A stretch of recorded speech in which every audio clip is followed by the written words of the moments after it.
Thanks for joining us, everybody. Glad you're here and joining us on Soul of Hell Roaring podcast.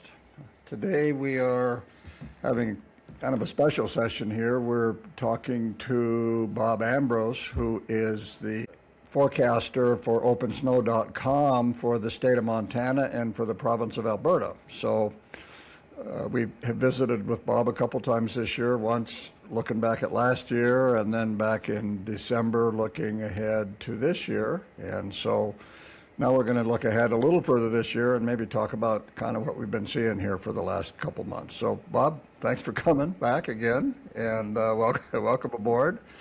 And what do you think about the weather that we've had for the last 3 months? Definitely a really subpar winter in Montana. I guess the only person or the only ski area that may take exception are Showdown out in the middle of, and the Island Range is well east of the Divide. And, they're having a pretty good little winter over there. Our upper mountain snowpack's holding around 75% in the Flathead Basin. We've had just enough snow to ski top to bottom since they opened. So the way I look at it, it's not a powder skier's year. It's not even a good year for most people. But, for hardcores out there, and, it's not that bad. You can jump around the rocks here and there. It's just really the lower third of the mountain that's not doing all that hot. But, like I said, the mountain holds its snow well. The cloudy days, the fog, all that really, preserves the snow. It's doing good. It could be worse, actually. Well, I guess two comments that sort of agree with that. One is that, for as much as we've all complained about the lack of snow all winter, as skiers can do, day in and day out, it's been pretty darn good skiing on groomed snow from top to bottom. And we've brushed the edge of that a few times, but it really has held up pretty well. And when you look at it that way, and then you look around the rest of the region and almost the whole West, I've seen people come in the museum here on quite a few occasions where, I've kind of apologized for the snow when they come in the door and they say, oh, you just be glad what you've got, because where we come from, whether it be California or Colorado or wherever, it's a lot bleaker than this. We think it's great. So there you go.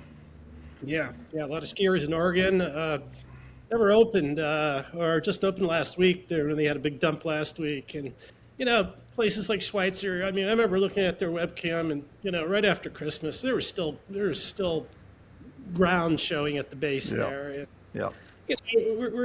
We did okay. We've had just enough snow to, like you said, right. Some of it got really close. Like right now, it's pretty close out there. But looking ahead, we got a big storm bearing down us right now. It's an atmospheric river. Our snow levels are expected probably between 3,500 and 4,500 feet.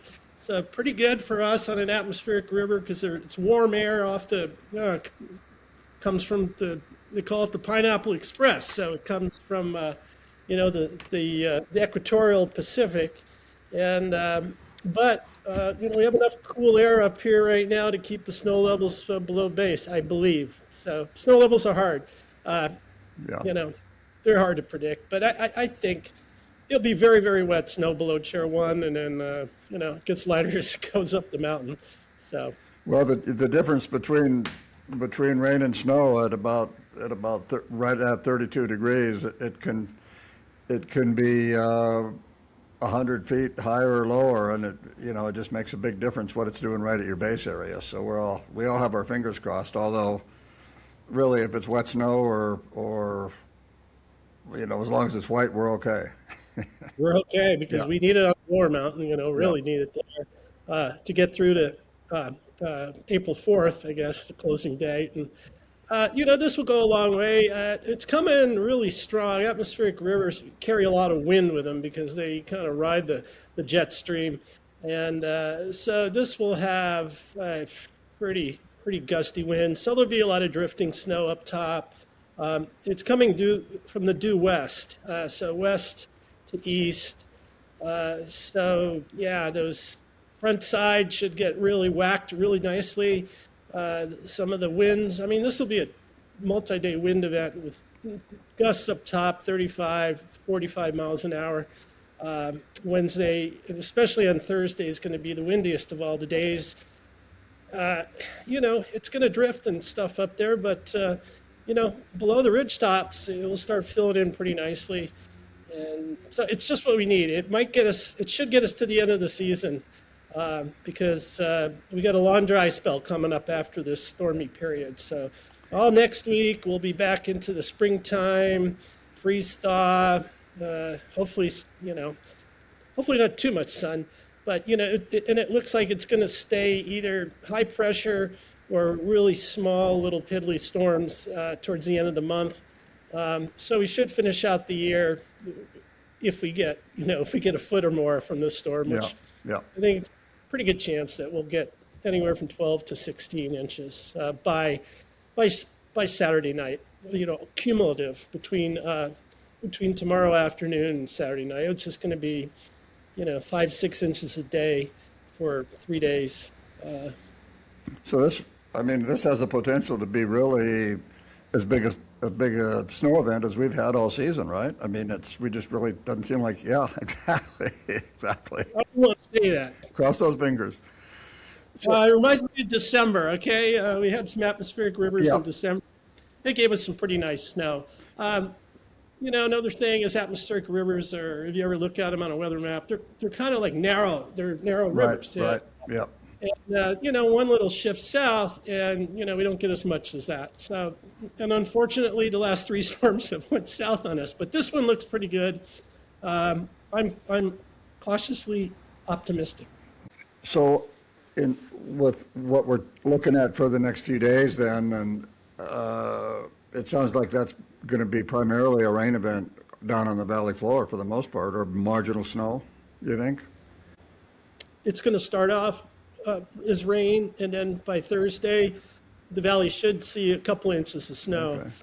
Okay. The problem with this is it's just hard to gauge what's called downslope effects into the valleys. I don't think we're going to get more than 2 or 3 inches on Thursday, and maybe an inch on Friday too, when the colder air comes in. And then, like you say, pretty much back to what we've been seeing after that. What it was doing up to this point is going to come back probably early next week then. Yeah. Well, it's going to come back pretty warm. High pressure is supposed to build in pretty strong. We'll have mid-mountain temperatures in the low to mid 40s by Tuesday. Okay. And then the rest of the week just looks dry. Towards next weekend, we could get a couple little small disturbances, maybe an inch here, an inch there.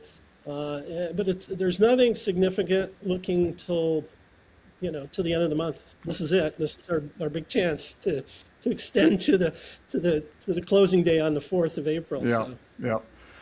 Well, certainly any amount we get is going to get us further along than we would be without it.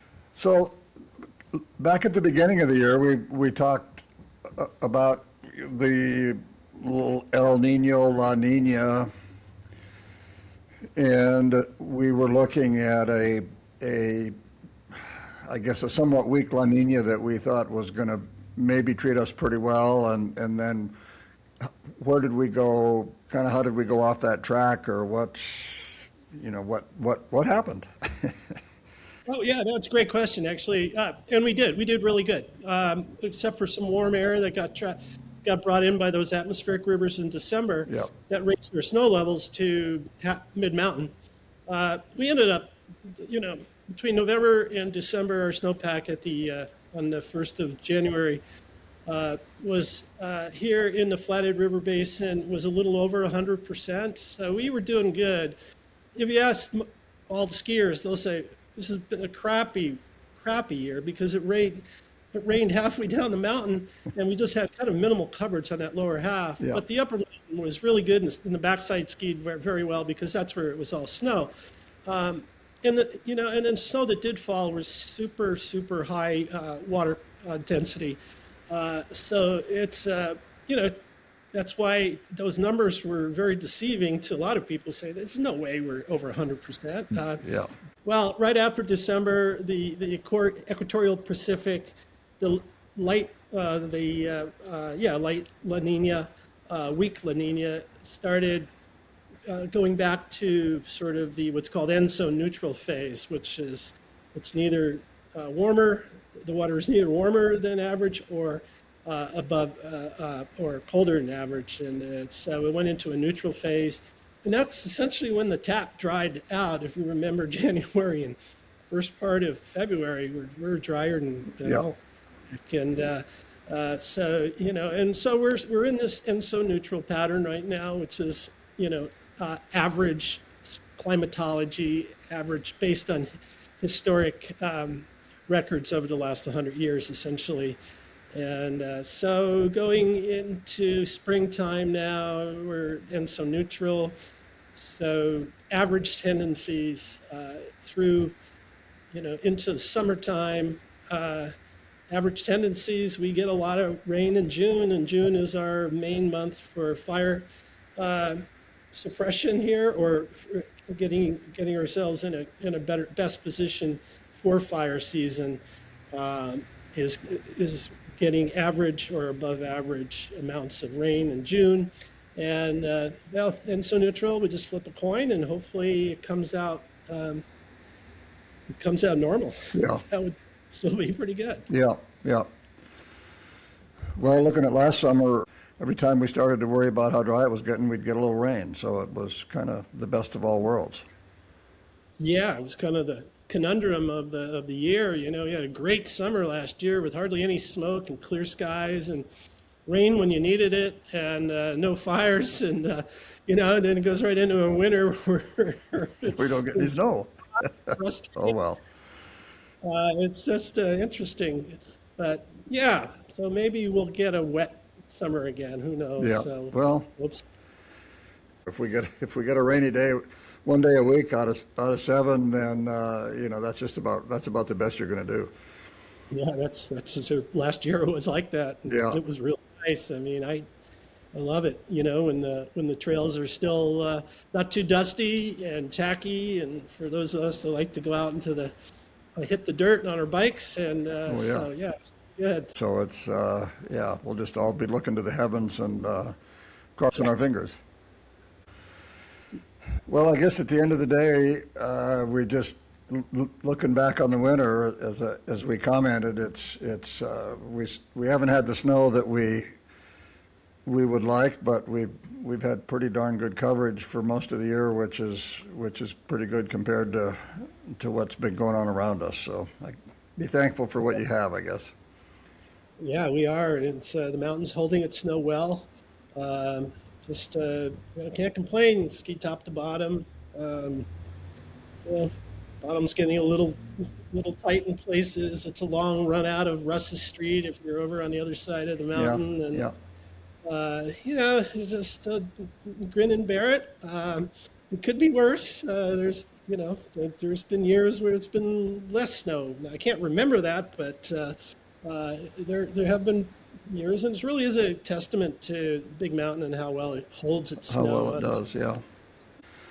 Well, thanks again for joining us, and we will probably circle back when we get just about the time we're hanging up our skis and